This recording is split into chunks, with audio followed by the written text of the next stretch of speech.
আপনারা দেখছেন Haldibari Times. CPIM সাধারণ সম্পাদক কমরেড সীতারাম ইয়েচুরির প্রয়াণে শোক মিছিল অনুষ্ঠিত হলো হলদিবাড়িতে। শুক্রবার সন্ধে নাগাদ হলদিবাড়ি এরিয়া কমিটির তরফে ওই মিছিলের আয়োজন করা হয়েছে। এদিন প্রথমে দলীয় কার্যালয়ের পার্টির পতাকা অর্ধনমিত করে তার প্রতিকৃতিতে মাল্যদান করে শ্রদ্ধা জানানো হয়।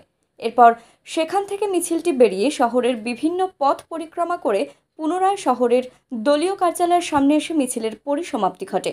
এই দিনের মিছিলের নেতৃত্ব দেন সংগঠনের এরিয়া কমিটির সম্পাদক তাপস কুমার বাগচি সহ অন্যান্যরা।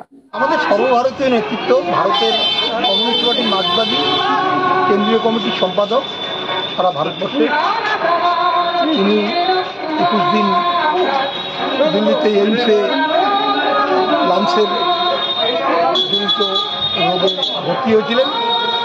গতকাল 3টা 3 মিনিটে আমাদের নেতৃত্ব প্রয়াত।